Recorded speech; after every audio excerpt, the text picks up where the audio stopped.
How different is this Utah offense on your day patience? It is what it was. You know, they're committed to running the ball. They got a physical offensive line. They got some really good running backs.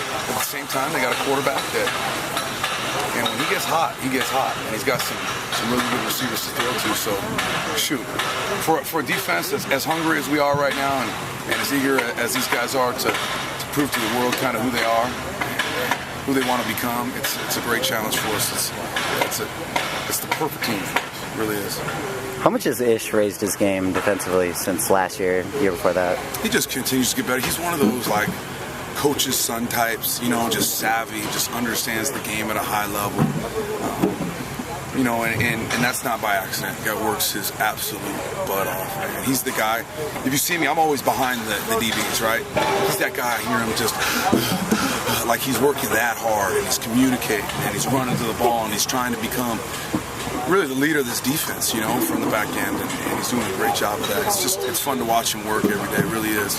What happens on Saturday is just a byproduct of what he's done out here in practice. I know he said before that he's kind of motivated by anger and people doubting him, that sort of thing. Have you seen him be maybe a little bit more controlled about that? I know he's a physical guy. He's going to mess with guys, that sort of thing. He's just gaining maturity, as all these youngsters do. You know, at the end of the day, it's 18, 19-year-old kids, you know, that are just learning their way and finding who they are as football players, and probably more importantly as men.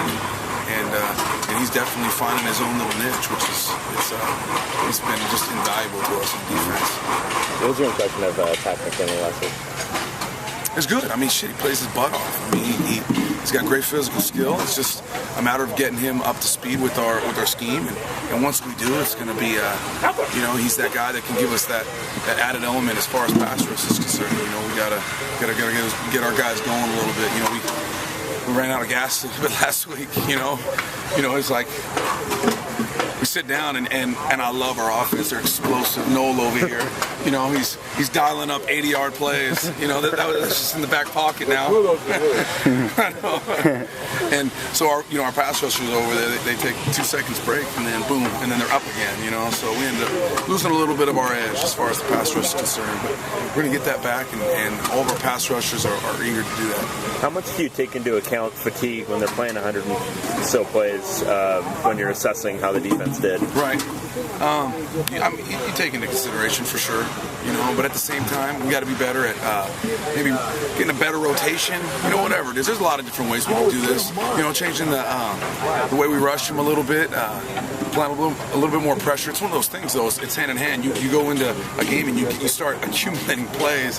It's like the pass rush starts to slow down, and then the DBs start to have to play off because it's like, man, I don't want to get beat deep, so you end up, you know, giving up some stuff. But it's great to be around these guys on a daily basis and see them work and how committed they are to be great. And, you know, there was someone at Arizona told me that playing the up-tempo style, playing against a team that's a little slower pace like Utah, they almost got antsy, which kind of threw them off their game a little bit.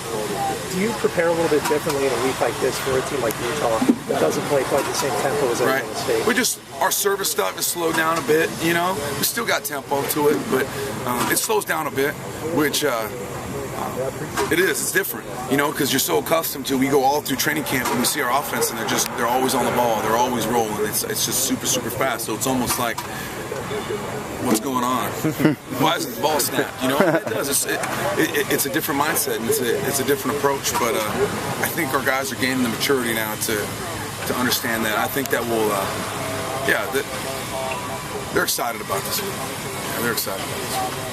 When you guys made the decision to move Ish to kick returner last year, late, could you notice right away, like, oh my gosh, we kind of tripped into something special with this guy? We knew he was always special at it. It's one of those things where it's like, he's our starting corner, he's our starting safety, he's our starting nickel, you know?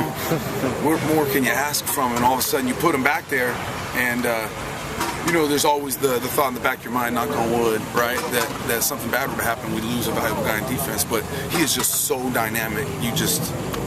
Can't not have him right there. You can't not have him back there. You can't. I mean, he is super special.